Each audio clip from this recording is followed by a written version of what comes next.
নমস্কার বন্ধুরা, আজ আমরা রিভিউ করব সাউথের মেগাস্টার রামচরণের বহু প্রতীক্ষিত সিনেমা গেম চেঞ্জার নিয়ে।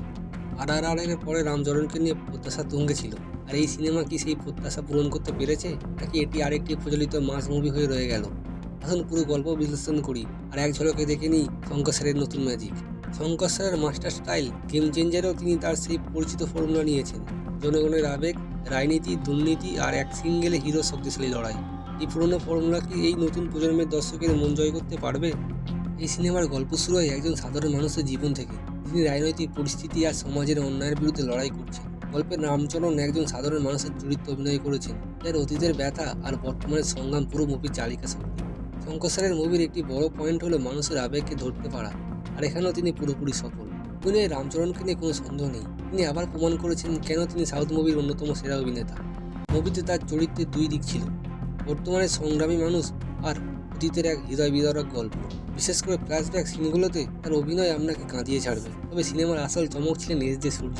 তার চরিত্রটি এত ভালোভাবে লেখা হয়েছে যে প্রতিটি দৃশ্যে তিনি আপনাকে মুগ্ধ করবেন। তবে তার হিন্দি ডাবিং আরও ভালো হতে পারত।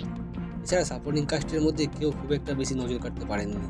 গল্পটি সমাজের বড় সমস্যাগুলি তুলে ধরার চেষ্টা করেছেন, তবে সেটি খুব বেশি প্রেডিক্টেবল। আপনি যদি শঙ্কর স্যারের আগের মুভিগুলি দেখে থাকেন, তাহলে এটি আপনার কাছে নতুন কিছু বলে মনে হবে না। গল্পটি কিছুক্ষণ দেখার পরই আপনি বুঝে যাবেন শেষ পর্যন্ত কী হতে চলেছে। মুভির গানগুলি খুব একটা ভালো নয়, মুভির গল্পের সঙ্গে তার খুব একটা মিল নেই। তবে একটা ভালো দিক হলো অ্যাকশন সিনগুলি আপনি অবশ্যই উপভোগ করবেন, বিশেষ করে রামচরণের কিছু দৃশ্য যা আপনাদের ভালো লাগবে, কিন্তু সেগুলিও মাঝে মধ্যে পুরনো ফর্মুলায় আটকে গেছে। এই মুভির যদি ভালো দিক আর মন্দ দিকের কথা বলি, তাহলে ভালো দিক হিসেবে বলবো রামচরণ এবং সূর্যর দুর্দান্ত অভিনয়, মাস অ্যাকশন সিন যা মুভির শক্তিশালী দিক, শঙ্কর স্যারের ফিল্ম মেকিং স্টাইল যা ভিজুয়াল ট্রিট দেয়। আর মন্দ দিক হিসেবে বলবো অত্যন্ত প্রেডিক্টেবল গল্প, দুর্বল সাপোর্টিং কাস্ট, হিন্দি ডাবিংয়ের মানের অভাব এবং অপ্রাসঙ্গিক গান। যদি আপনি রামচরণ স্যারের ফ্যান হন, তাহলে এই মুভি একবার দেখতেই পারেন।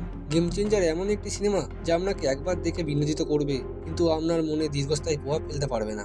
এটি এমন একটা টিপিক্যাল মাস মুভি যা আপনি পরিবারের সঙ্গে বসে দেখলে মজা পাবেন, কিন্তু একবার দেখার পরই ভুলে যাবেন। আপনি কি এই মুভি দেখেছেন?